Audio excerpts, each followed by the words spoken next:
Hi, everyone. Thanks so much for listening to another episode of Dogman Encounters Radio. I'm Vic Cundiff, and I'll be your host for the show.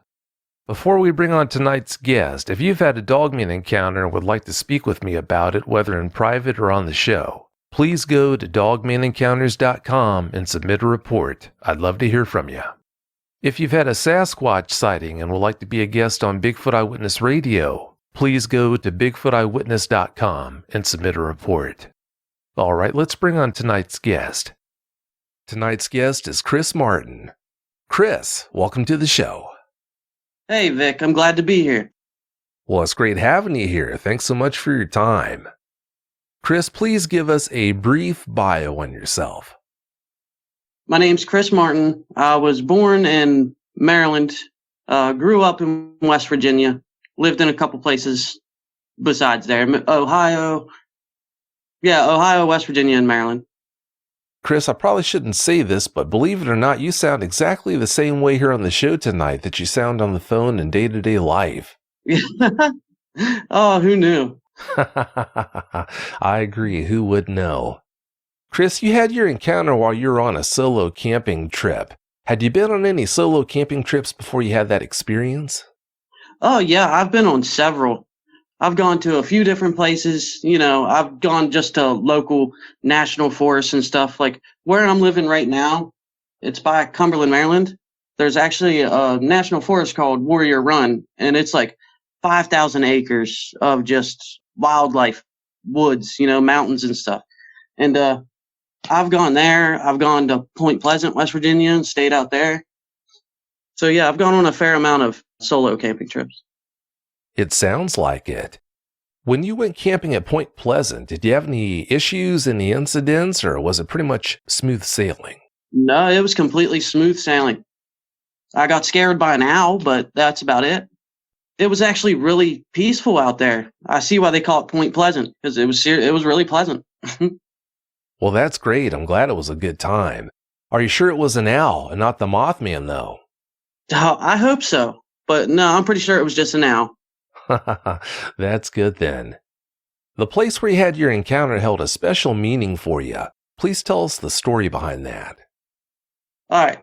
Yeah, so pretty much since I've been 6, 7 years old, I've gone camping with my family on my dad's side. Well, see, where my grandma and grandpap lived, they had a lot of land behind their house and everything. And there was this river that kind of ran through it. It was pretty much where I grew up for the first few years of my life. And it was just really great. I loved it out there. And that's where we would start camping. When I was young, we'd do little camping things in the backyard and everything, like you do with kids. Well, we also would take trips to other places like Randolph Jenkins Lake, and we camped out there. I actually have a picture of me in the newspaper from out there. I can send it to you if you want. And well, I was 7 years old at the time, and in the picture, I'm sitting there playing in the fire, stoking the fire. And you got, my grandpa, my sister, my cousin, a family friend, and my uncle all there in the picture too. So I decided to take this solo camping trip because, well, my dad ended up passing away, and my grandma was sick too. And for my birthday, my sister ended up buying me a bunch of camping supplies and everything. So I decided to, for old time's sakes, memories and nostalgia, to go out and camp where we always did. But I decided to go farther than I ever have there. So it really hit home for me. I can understand why it would hit home for you. Touching on that, from what I understand, since your grandparents used to own that property where you had your encounter, they used to have an interesting rule you had to follow. Please tell us more about that. Yeah, we wasn't allowed to stay out once it started getting dark. As soon as the sun started going down, we had to come inside. And see, at the time, I just thought that was a rule because, we were kids and, you shouldn't be outside, because right behind their house, there was like a little stream that went by and everything. And then it came up a hill and then back into the woods. It was just all woods after that. So I always thought it was just a rule. But after this encounter, I started to rethink all that. And I did talk to my grandpap recently, and he did tell me that he's heard howls and stuff. And there was even stories that he told me that he heard from, his father and everything about a lot of things being in the woods. That was my grandpap's answer to me at first when I told him about my encounter. He just kind of looked at me dumbfounded, and he was like, "Oh, there's a lot of things in those woods. You don't know what you saw." But that was like 2 years ago, before my grandma died. So I haven't really talked to him in a while. But I recently connected with him, and he told me that they would hear the howls. He never saw anything, but they would hear the howls, and they've also found animals like deer that were just completely shredded. But they always chalked it up to like a mountain lion or a bear or something. But he believed me about my encounter, and he was like, it honestly, it makes sense. And like from his father, told him about a pack of wolves that lived back there, which we're not supposed to have wolves here. But that's all he said he was told, was there was wolves in the woods. So, you never go out alone. Yeah, that's a good policy no matter where you live. So, yeah, I'm glad he had that policy. In an attempt to deal with your encounter, you sought professional help. How'd that work out for you? It worked out and it didn't work out at the same time because, yeah, it helped me a lot, but it kind of made me feel even more insecure because it like helped me deal with my anxiety a little bit, but it made me feel more insecure because my psychiatrist kind of treated me like it wasn't even a real thing, that it was all just in my head. She told me that like it could have just been a deer and you freaked yourself out and you saw this deer and you thought it was something else. Your brain played a trick on you, which I know is not true. I know what I saw. I looked this thing dead in the eyes. It really is unfortunate she took that stance, but I'm not surprised that she did. That's pretty much what I would expect. And that was the first person I ever told my encounter to. Yeah, that's not a good response when she was the first person you decided to share it with. Yeah, that's kind of why I shut out, and just never told anybody for a while. I don't blame you. I don't think anyone could. Even though you knew about me and what I do, you waited for over a year to contact me. Why'd you wait so long to reach out to me, Chris? Well, first of all, I just had a kid and everything, so I was dealing with the baby and all, but also I was dealing with that insecurity and that fear of speaking out. I was scared to say anything because I felt like if I talked about it, then it would make it real. If I admitted that I knew what I saw, then it would make it completely real. I see, that makes sense. Well, as you know now, you can't lie to yourself, you can't hide anything from yourself, so I'm so glad that you decided to finally reach out and contact me. I'm sure you knew about Sasquatch before you had your encounter, but did you know about Dogmen? If you did, what were your thoughts on whether they existed or not? I had no clue about Dogman. I knew about werewolves and stuff. I never even heard about the Beast of Bray Road, I think it is. I didn't find that out until after, because that's actually the first piece of thing that actually linked me to Dogman. No, that's totally understandable. A lot of people who know about Bigfoot, they've got no clue about Dogmen, so I can't see why you should be any different. It's definitely not put out there the way the Bigfoot is. And like before this, I was a complete skeptic because like I didn't even believe in Bigfoot. I thought that was just a myth. But I never watched the Patterson Gimli film. I honestly didn't give it a chance. I was closed-minded, and that was my biggest flaw. Yeah, well, when the media tells you that this is all a joke, there's nothing to it, I mean, you can't be faulted for believing them. So, yeah, that's to be expected. No harm, no foul. All right, Chris, please tell us about your encounter now. Give us every last detail that comes to mind. All right. So I kind of touched on this topic earlier when you asked me the question, but the whole reason I went on the camping trip was because my dad passed away and my grandma was sick, and I just went there for the nostalgia behind my grandparents' house. And usually when we would go camping out there, we would only go like a mile into the woods, if that, because there was a trail. We had like a homemade little camping spot that was already pre-set up. So there was a path that led from behind my grandparents' house to back in the woods. You walked for about a mile, and then there was just this little area we cleared out. They cut down the trees and everything, and they made it like a home little camping spot, like a grill and everything was there. We even had like this old camper. It didn't work, so we just had it out there for people to sleep in, but also places for tents. And so there was all that. But I decided that I wanted to, because I like solo camping. I like to go deep woods camping and see, because like a lot of times when you're close to civilization, you don't get to see that much wildlife. You don't get to see that many deer and stuff or anything like that. I like to get the full experience and to go out there. So I had my sister drive me a good ways down these dirt roads, you know what I mean, that kind of paralleled the property and everything. And it kind of cut off into the property a little bit, and then it was just kind of like a dead end, just woods at a point. So I had her drop me off there and told her to pick me up in 3 days. But I take all the precautions I can so I do not get lost and stuff. I've heard stories of people getting lost, and that wasn't happening to me. So I think I had this old GPS unit. It would track your location. You could mark it and everything. And I had a satellite phone. And, the food I brought with me, I only brought like rice with me and a couple other small things that was easy to make, boiled water. I think some ramen and also brought bear spray. Will come important. But I brought some bear spray and everything. And had my sister drive me down. And these roads, it probably was like I'd say 10 miles going down these roads, and then had her drop me off. And then I walked for another, I don't know how many miles I walked. I didn't check that. Or if I did, I can't remember. But I walked for a good 3 hours, I think, just into the woods, at a decent pace too. Maybe 4 hours. And as I walked back through there, I was just kind of looking for like a good spot to set up camp. And I was walking through kind of like a ravine. Like there was like 3 mountains, and they all kind of weaved in between each other. Well, at the base of one of these mountains, I found this, what I thought was a perfect little spot, because right at the edge of this, it was like a cliff at the bottom of one of these mountains. And it was like a sheer, almost a straight vertical, just incline. So I decided, there was no trees right there. There was sunshine coming down. It was beautiful. And, grass. And I decided that's where I was going to set up camp. So I unpacked my tent and everything. And I had just a 2-man tent. It was the heaviest thing I brought with me.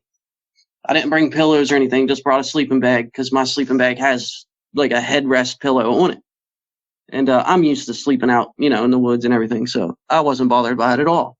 And then after I got my tent set up, I took some time and just cleared out a bunch of before I set the tent up, I took a bunch of time to clear brush and everything, got my tent set up, and then I cleared even more brush out, tried to just move all the sticks and everything away from where I would be at.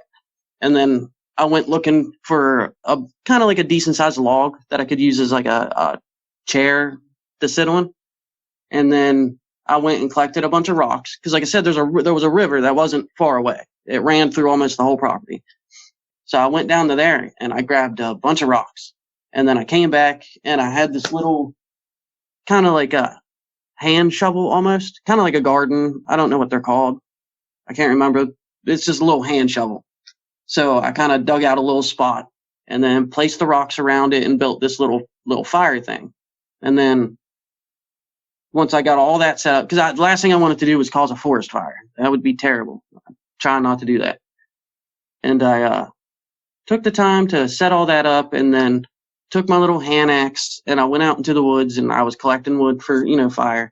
And a rule I like to follow is like, if you gather enough wood to think you would last you through the night, you gather a good bit.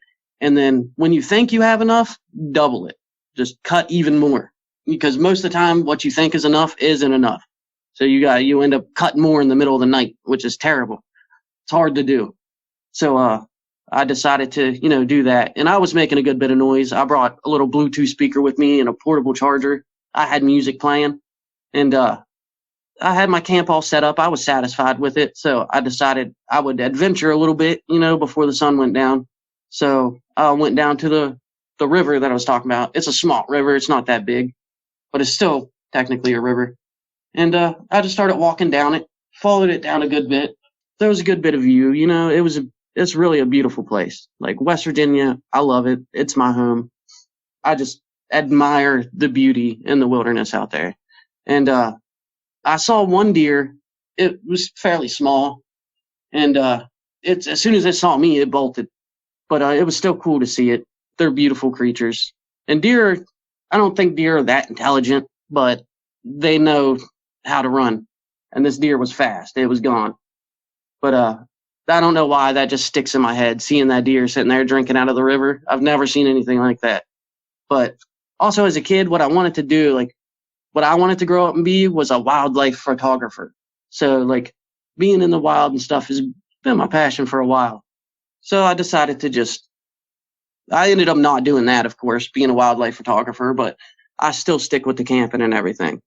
And I walked the stream for a bit, and I also started flipping some rocks over looking for some crayfish. Not that I was going to eat them or anything, but I did that when I was a kid all the time, would just, flip over rocks and find crayfish and play with them for a minute. When I was little, I used to make them fight each other, which I know now is wrong, but as a kid, you do what you do. And well, I just looked for some crayfish. I found a few of them, but I'd let them back go and stuff. And then I found this one little area that there was like a pretty big rock there. So you would stand up on the rock, and then you could look down, and there was like a spot where the water was deeper. It came up to at least my waist, if not higher than that. I didn't get in it, so I don't know.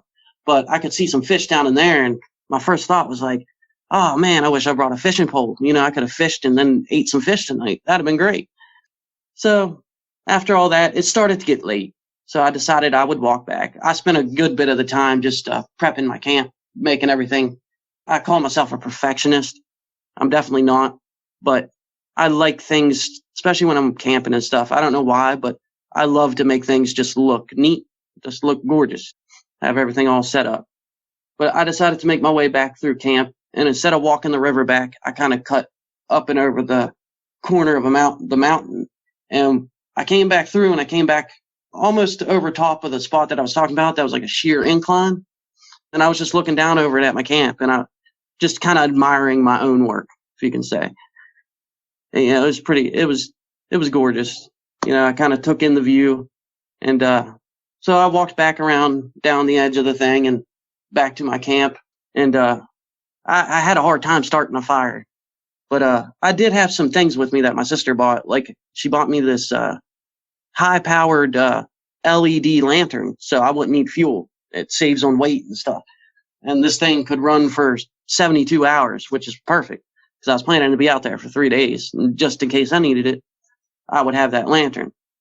But I had fire starters, these little things that, like, once you catch them on fire, they burn really hot for like a minute. Well, I ended up forgetting those. So I kind of had to start a fire with just a lighter and brush, which wasn't hard, but it took me a minute. I got the fire going, and once I did that and I made sure I had enough firewood, I ended up going out right before it got dark just to cut some more firewood, because I wasn't sure if I had enough to last the whole night, which I did. I had more than enough, but that's why I say cut until you think you have enough and then double it, because then if you have extra, so be it. If you ever come back to that area, you can use it again. And I never try to cut down full trees. I always try to cut stuff up that's already on the ground, save the environment. But if I move a big log and there's a bunch of bugs in it, I try not to do those, because they're bugs. They're trying to live too. I have a respect for wildlife. So that night went pretty smooth. I kind of sat around the fire for a good bit until like 2, 3 a.m. And I was watching YouTube videos and stuff like that. And this, I don't know if I said the date, but this was back in 2016. It was September 8th. And well, I sat around the fire until about 2, 3 o'clock in the morning, and I finally got tired because I was excited being there and just out in the woods. And I've never been the one to be afraid of being in the woods. I'm just not scared of it at all. And I seen this cool trick from over in like Indonesia and stuff where the tigers are at. And the people out there will wear a mask that looks like kind of like a human face. They'll wear a mask on the back of their head, because tigers won't really pounce you if you're looking at them, And that's true with mountain lions too. Mountain lions they always try to pounce you from behind. They won't really go after you if you're staring at them. That's why they say never turn your back to a mountain lion and stuff.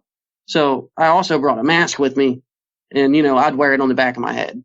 And I had my bear spray with me on my side, because I've never really seen a lot of mountain lions or black bears, anything like that around, especially on my grandma's property. I've never seen one of them.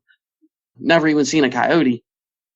Well, I went to bed, and I guess I slept in longer than I wanted to. Usually I wake up early around like 8, 9 a.m., especially on camping trips, because I like to get up early and do stuff. Just have a good time. That's what you're out there for. So I got everything set up. When I woke up, I decided to just kind of walk around and check out the immediate area around me. And this is at like 10 a.m. So I kind of just did like little circles and just made them bigger and bigger at first, just to see what was around me. Besides the mountain, of course, because that thing was like right in my way with the sheer cliff going straight up the vertical incline. And I decided to just, do like little circles and just make them bigger and bigger and just check out what was around me. And you would be amazed at just the amount of human trash that makes its way into the middle of nowhere. I was finding, like, especially near the river, sometimes it was a little bit farther, but that area is prone to like the flood every once in a while, especially flash floods, which you got to be careful of, which is why I wasn't camping really close to the river. Because a flash flood can hit you in a second. It rains up on top of the mountain, and you don't even know it's raining up there. It's not raining where you're at. It's raining way up on the mountain. And then next thing you know, all that water comes rushing down and flash flood. Next thing you know, you get flooded out. So I made sure to avoid sleeping near any of the river. But stuff like that would wash trash down, and I was kind of like picking up the trash and taking it back to my camp and throwing it in a pile. And I planned to burn some of it, but I wasn't going to burn the plastic. So I collected some of that, and I had this old duffel bag that I had some extra clothes in. Well, I took the extra clothes out and put them in my tent, and then all the trash I was finding, I was just throwing it in that old duffel bag. And then I kept the old duffel bag to the side. And after doing a few half circles, it was around, I want to say, 2, 3 o'clock, and I decided to take an adventure up the mountain that was adjacent from me. Not the one with the sheer incline, but adjacent from me. It was a little bit of a walk to get there, and then it was a good walk up it. But it was smaller than the other one that was behind me. The other one, I don't think I would have made it to the top of it before the sun came down. But I decided to take a hike up it. And it took me a couple hours. So by the time I got there, it was probably around 5, 6 o'clock. Well, hold on. Let me go back. I think when I started going up the mountain, it was around 1 or 2. So by the time I got up to it, it was like 4:30 or 5. And I knew it was going to get dark soon because around September, it started to get dark around like 8 o'clock. And if you've ever been in the woods, the deep woods in West Virginia, when it gets dark in the woods, it gets dark fast and it gets pitch black. Even if there's a full moon, you got all the tree cover and everything. And it can get so dark you can't see your own hand in front of your face. And I didn't bring that LED lantern with me, which I was, kicking myself in the butt for that because I should have brought it with me. But I did have a little headlamp just in case, but it wasn't that bright. But I got to the top of the mountain, but I didn't really have a lot of time to admire the scenery. But I still took some time to take it in and just look around. And I was also looking for a walking stick. And as I was looking for this walking stick, that I was just wanting to find a walking stick and, just a decent sized stick. And I was going to carve it up and try to make it my own. I'm not a good artist at all when it comes to I don't know what they call it, like whittling or something, but I'm not a very good artist, period. And as I was looking for a stick and just walking around in circles on top of this mountain, I heard this. The only way I can describe it is a guttural, like a deep down howl. And I know what coyote howls or coyote noises sound like. They can make all kinds of noises, of course. But this was no bear, this was no mountain lion, and this was no coyote. I didn't know what it was, and it freaked me out. And I'm not the type of person to get scared easy in the middle of the woods. Not at all. So it kind of freaked me out a little bit, and it made me decide to get back to camp. Just to be safe. I don't know what that was. It was an unknown animal to me. But at the same time, I could have just, in my head, I was like, I'm probably just overreacting, calm down. And as I'm walking through the woods, I usually always make noise, sing to myself or something, just in case there's like a bear or something or a mountain lion in front of you. They hear you way before you startle them. Because if it's a mother bear with its cubs and you walk up on it and it startles it, That's like the number one cause for bear attacks, is just people walking up on a baby cub. And the mother is just being protective. It's just protecting its own. They're just trying to live like we are. I'm in their territory. But after this roar, I was just a little skittish and jumpy. So I decided to go back to camp. And as I'm walking back through, the whole time there's been ambient noises like birds and everything else. I could hear everything, just normal wildlife noises. If you've been in the woods, you know what I'm talking about. But as I was walking back, I noticed that there wasn't that much noise anymore. It got a lot quieter. And I could still hear a couple birds, but the birds sounded farther away. Like I could hear them in the distance, but they weren't where I was. And I chalked that up to just me being there. Maybe they're not used to seeing humans out this far. Maybe I'm the one who's startling them. So I didn't pay it any attention and just kept walking back to camp.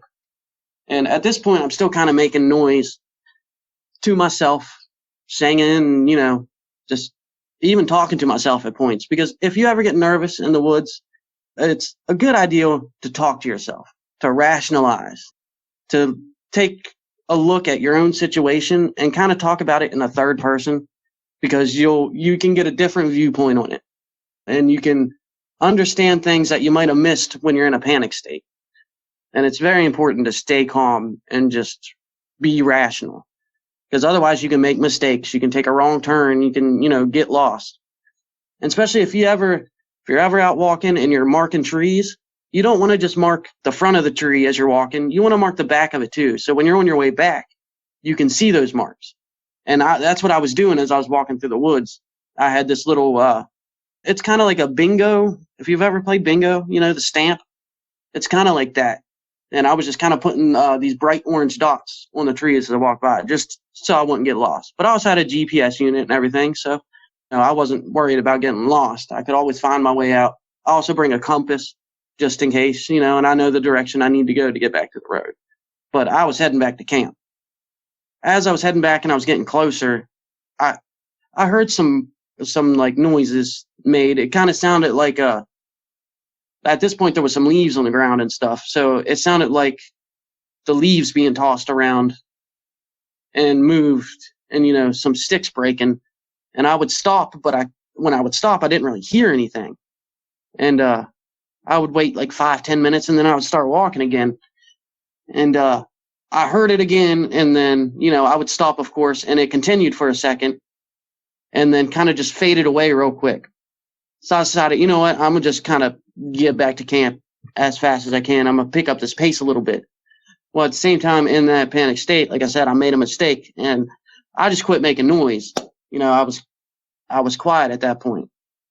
And I was just my mind was just on getting back to camp. I just wanted to get back to the tent before it got dark. I've already wasted a lot of time standing still. And my little headlight wouldn't really be much use. I wouldn't be able to see anything as I was walking. Besides, a little beam of light that was right in front of me. I didn't want to have to deal with that. I wanted to get back to camp, and I still had to start the fire too. And without the fire starters, I knew that would take a minute. But also, I had the LED lantern there. And this thing would light up a whole area. It was nice. And I did find a stick that I was using as a walking stick. And it kind of had a little arch at the top. And my plan was to jam that in the ground, like sharpen the one end. I was going to jam it in the ground, and I was going to put the lantern on top of it as I started the fire. Because it was starting to get dark, but it wasn't really dark yet. I could still see easily. And, as I started to get closer to my camp, I started hearing a lot of noise going on. It sounded like someone was tossing some stuff around and moving stuff. And I wasn't sure what that was. And for some reason, I don't know why, but I decided to just keep walking. I didn't make any noise, you know what I mean? I kind of got stealthy with it. And I feel now that I definitely didn't sneak up on this thing. But as I walked out, and like I said, where my little camp was, it was kind of clear, for a good 30 feet little area. It was completely clear. There was no trees, just grass. And as I entered from kind of not the middle, but kind of to the left of the middle, to the left of my tent. If I was facing my tent, to the left of it. And as I first walked out, I was kind of looking to the right, and I didn't see anything. And at this point, the noise stopped. There was no more of that stuff being jumbled around and sticks being tossed, is what it sounded like. It sounded like someone grabbed a handful of sticks and threw it. And there was none of that going on. And as I walked out from these bushes into the little clearing, I was first looking over to the right, and I didn't see anything, and I looked over to the left. Didn't really notice anything at first until I saw movement right at the edge of my tent, like probably 5 feet from my tent, which is only probably 15 feet away from me. And I instantly saw what looked like a big wolf, like a really big wolf. And it had its nose straight up in the air. And I could see its the bottom of its neck, and the bottom of its neck from under its chin to its neck was like white fur. And I couldn't see its ears or its face at the moment, but I could see its snout and its teeth. And the teeth were not normal at all. Like they didn't look like a normal wolf's teeth. I could see what looked like canines, but the other teeth, it looked like this thing was made to slice meat off of a piece of bone. That's the only way I can explain it. Just made to rip it off or slice it off. I didn't really see any of the flat teeth that a wolf would or a dog would normally have. But that was just kind of like at first glance. And I didn't know what to do. I didn't even know if the thing knew I was there. That was my first thought. Is like, oh God, I just snuck up on this big wolf. And the first thing that came to my mind was a timber wolf. But at the same time, its head was huge. Like its head was massive, like unbelievably big. It's just out there. And like you couldn't miss it for the world as soon as you look at this thing. And it had its front 2 paws is what it looked like at first on the ground. And it was not sitting on its butt, but like halfway sitting on its butt, like crouched down with its nose up. And I didn't know if I snuck up on this thing. And it's kind of moving its head to the side a little bit. And I pulled my bear spray out at this point and popped a safety on it. And I wanted it to know that I was there, so I didn't like surprise it. So I just kind of like yelled out to it, like softly though. I was like, "Hey, boy!" And as soon as I did that, it moved its head down and kind of looked over at me. Not in like a fast motion. It didn't jerk doing this. It calmly moved its head down and looked directly at me, right in my eyes. And I could see its eyes they looked yellow. And as it just stared at me, I kind of just lost all thought process. I just kind of got lost in staring at this thing because I really didn't know what it was. Yeah, like I don't scare easy, but at this point, I'm thinking the worst. I'm really not understanding what's going on at all. The only thing I could believe it was a big wolf, and that had me really nervous because I don't know what it's going to do. And as it looked at me, it kind of brought its butt end up a little bit, but not much. But I could definitely, even then, I could start to see how big this thing was.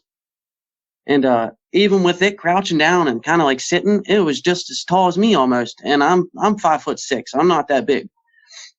And as this thing's staring at me, like I said, I couldn't think. I couldn't even tell you how long I stared at this thing. But I just couldn't believe what I was seeing. And at this point, I could see its ears.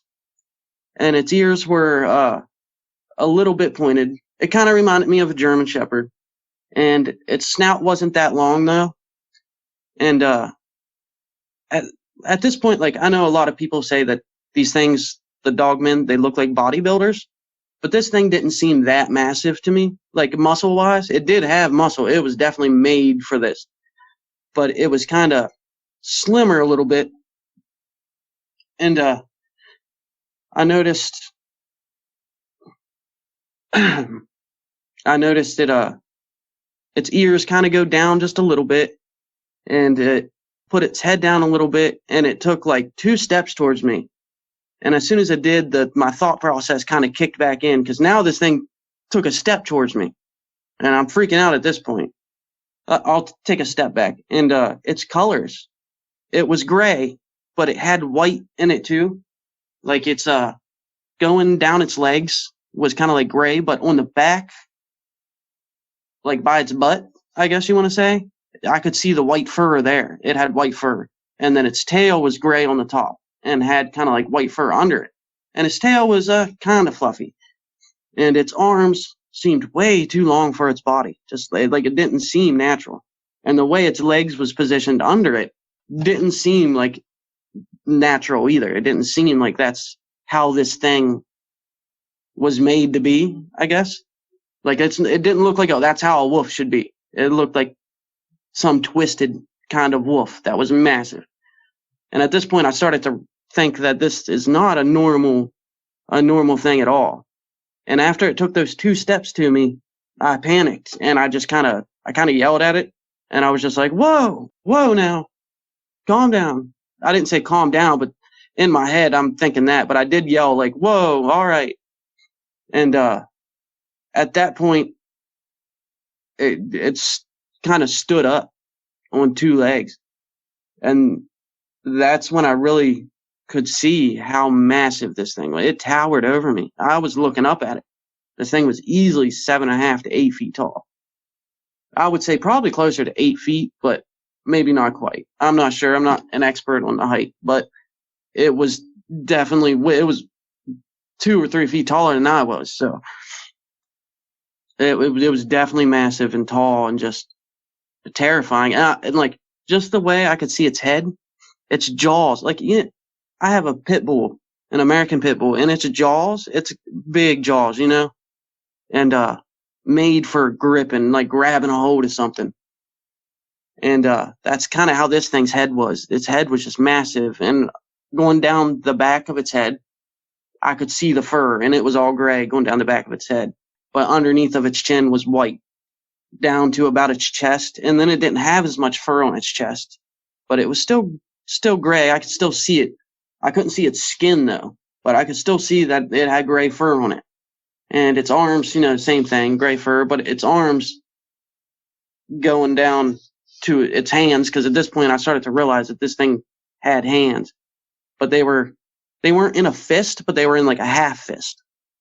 So it kind of had its hands kind of shut as it stood up.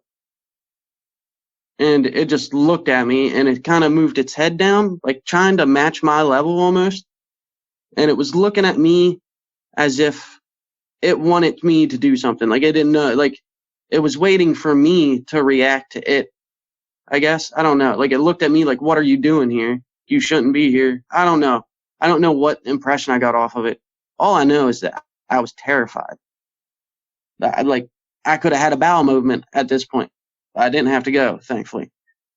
And it just terrifying. I felt like this thing, if it opened its mouth, it could have fit my whole head in its jaws easily, like without trying.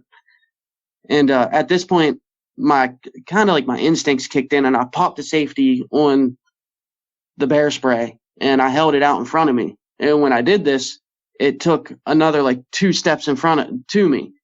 And at that point, it freaked me out. Like I was terrified because it moved even closer to me. And 2 or 3 steps to this thing wasn't a little distance. It covered a lot of ground in 2 or 3 steps. It went from being 15 to 20 feet away to 10 feet, which was way beyond my comfort range. And the bear spray had a range of 30 feet on it. You're supposed to spray way before this. But at the same time, I wasn't fascinated, but I was so terrified of this thing that I kind of just froze up. Kind of completely, my brain just shut down. I just couldn't realize what was going on. I didn't know what I was looking at. But as this thing took another 2 or 3 steps to me, my instincts kicked in, and I just squeezed the handle on the bear spray and just started spraying it side to side. And I kind of took 2 or 3 steps back, almost tripping as I did, which is why I cleared all the brush out to begin with. But as I sprayed this bear spray, this thing kind of jerked its head to the left, and then it did a complete turn extremely fast and then bolted, and it ran right beside my tent. It was inches from my tent. I thought it was going to take my tent with it, which terrified me even more. And it went straight up that vertical incline, straight up it, no problem at all. And that's when I really got to see its hand as it reached out and it grabbed this tree. And this tree wasn't like a fully grown tree, but it was still pretty big. I couldn't if I put both hands around it, my hands wouldn't touch each other, you know? And like the biggest guy I know wouldn't be able to shake this tree. He could try all he want and he wouldn't be able to make it bend. But this thing pulling on it made that tree kind of like bend over a little bit. Like it definitely moved to that tree. And I remember seeing the top of it as it let go of it, ricocheting back and then coming back the other way. And it kind of swiveled back and forwards for a second. And this thing took up off the hill or up this incline, which led into a hill, which went up the mountain. And it was fast, extremely fast. I didn't get a good look at its feet. And I didn't really notice any claws. But I did notice its hands were massive, just huge. I didn't notice any, private areas. I don't know if it was a male or a female. My impression, though, it seemed like it was a female. But if I had to guess its age, I felt like it was younger, but not that young. Like it was definitely mature, but it just hit maturity, in my opinion. Not like that as I think back on it. And it was a beautiful color, though. The way the gray and the white lined up together and the way its tail came out. And also noticed that the end of its tail looked wet. I don't know why. Maybe it was down by the river. But the end of its tail looked wet. And its back was completely, I got a good view of its back. And its back was completely gray. And its legs had the same, like, kind of like inverted leg as like a dog, And I could see that now as it ran up this incline. And the back was completely gray. But I felt like on the sides of it, I could see a slight bit of white on its sides. Like I said, it was a beautiful color. And the hair on its ears, or the fur on like kind of not the tips of its ears, but the back of its ears were white. And it definitely had the white on its neck, like I said earlier. And as this thing went up and over the mountain, I could hear it off as it went off in the distance, as it, ran through the leaves and broke twigs and trees or whatever it was running over. It just plowed through everything. And I didn't know what to think of it at that point. At this point, I was completely terrified. I didn't know if I should use a satellite phone and call home or what. Like, what would I say? I didn't even know if I really saw this thing. I know I saw it. Like, I know this thing was real, but no doubt about it. And it just, as it went up over that mountain fast, like faster than you could imagine. Like when I say this thing was fast, I'm not doing it justice. It was, imagine an Olympic sprinter times 5, just gone and strong. To make that tree bend like that, it was strong. Nobody I know could make a tree bend like that. But at the same time, it was getting dark. And I was scared at the same time to even try to walk the 2 or 3 hours in the pitch black to get back to the road. So I ended up camping out there that night, and then I left in the morning, like early morning. And nothing happened that night, I didn't even hear a howl or anything. But I built 2 big fires, one on the left side of my tent and one kind of in the front of my tent where I originally built the fire pit. And thank goodness I cut a bunch of extra wood the day before and when I woke up, the beginning of the 9th when the experience happened. And yeah, it's taken me a long time to come to terms with what I saw. And honestly, I kind of shut it out for a couple years until, I started having nightmares because of it, like terrible nightmares of this thing, to where I wouldn't sleep for 2 or 3 days in a row. And I would start to just have panic attacks all the time and stuff. And that's when I sought, professional help, which didn't help me at all. It helped me with my anxiety because they gave me anxiety medicine, which honestly is not like what I prefer. It kind of made me feel worse and insecure because they just dismissed everything I said down to the littlest detail. And at that point, it's just all in my head. So it was hard to try to accept, but that's how I took it for years, which I felt was just unhealthy. It kind of made my nightmares worse and stuff. But now that I've come to terms with it and accepted it, I'm moving on. I'm getting better. But just the thought of that thing's jaws, like how massive its head was, just it's still stuck in my head.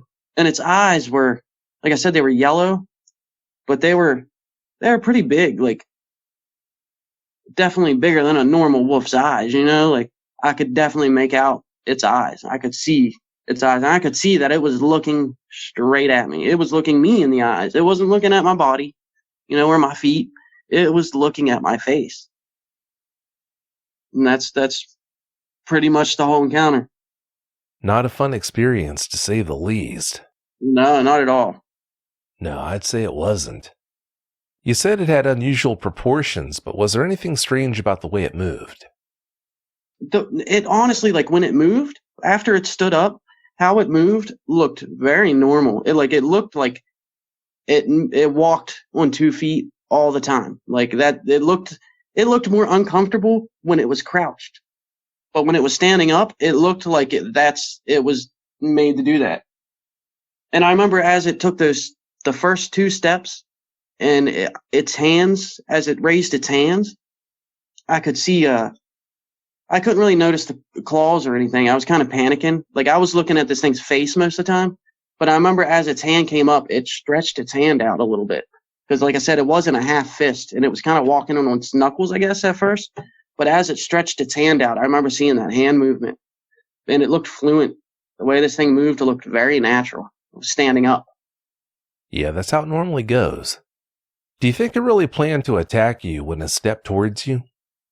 No, I think it was trying to get me to run away. Yeah, you're probably right. More than likely, that's what it had in mind. Yeah.